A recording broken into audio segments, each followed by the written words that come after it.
জিব্রাইল যাও একটু দেখো, একটা মাত্র সেজদা দিয়েছে আমাকে, এরকম কাউরে পাওয়া যায়? বাটি চালান দিয়ে দেখো পাওয়া যায়? খুঁজে খুঁজে কাউরে পাবে না। আল্লাহ বললেন আবার দেখো, খুঁজে খুঁজে একজনকে পাবে, সামান্য ইমানের ছিটে ফোঁটা তার অন্তরে ছিল। আল্লাহ বলবেন যেহেতু ছিটে ফোঁটা আছে, অনেক মায়ের খাইছে, ওকে বের করে জাহান্নাম থেকে বের করে একটা নির্ধারিত দূরত্বে রেখে দাও, রেখে দেওয়া হবে। কিন্তু জাহান্নামের আগুনের লেলিহান শিখাতে তার গা ঝলসে যাবে। সে আল্লাহর ডেকে বলবে মাবুদ তোমার কাছে আমি কিছু চাই না, আমি কিন্তু তোমার কাছে জান্নাত চাই, কিন্তু জাহান্নামের আগুন আমারে কষ্ট দিচ্ছে, এতটা দূরত্বে রাখো যাতে জাহান্নামের আগুন আমার গায়ে না লাগে। আল্লাহ বললেন ওকে রাখবো, কিন্তু আমার সাথে একটা কন্ট্রাক্টে যেতে হবে যে এটা তোমাকে দিলে তুমি আর নতুন করে কিছু চাবা না। সে বলবে আমি রাজি, রেখে আসা হবে, ওখানে আনন্দে থাকবে, আল্লাহ শুকরিয়া করবে। সে মনে মনে বলবে বেঁচে গিয়েছে, অনেকদিন থাকার পরে মনে মনে ভাববে বাইসা তো গেছি, কিন্তু নতুন করে একটু ট্রাই করে দেখি। সে আল্লাহর ডেকে বলবে আল্লাহ আল্লাহ আগেই বলে রাখি আমি কিন্তু জান্নাতে যেতে চাই, তোমার জান্নাতটা তুমি কত সুন্দর করে বানিয়েছো, আমি একটা নজর শুধু দেখতে চাই, জান্নাতের দরজার সামনে নিয়ে যদি আমারে বসিয়ে রাখো দ্যাটস ইনাফ। আল্লাহ বললেন তুই না ওয়াদা করেছিস? সে বলবে আল্লাহ আমারে হতভাগা বানায়া তোমার কি লাভ? সুবহানাল্লাহ পড়ে। আল্লাহ বলে ঠিক আছে আবার সিগনেচার কর, জান্নাতের দরজার সামনে বসিয়ে দিলে আর কিছু চাবি না। সে সিগনেচার করে বলে আমি চাবো না। এবার জান্নাতের গেটের সামনে বসে বসে জান্নাতের সৌন্দর্য দেখা শুরু করবে। সুবহানাল্লাহ। এমন সৌন্দর্য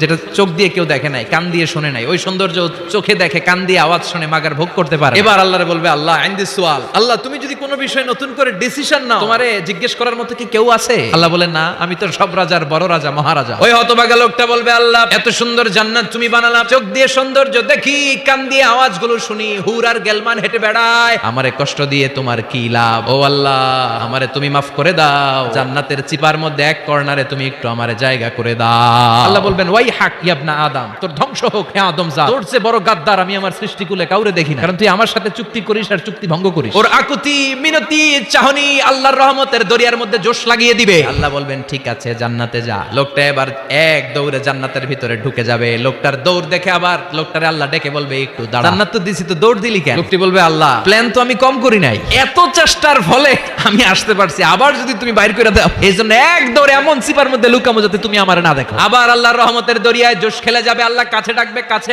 আয়, ও গোলাম তোর কি মনে চায় আমারে বল, আজকে তুই চাইতে থাক, আমি দিতে দিতে তোর মনের সব আশা পূরণ করে দেব।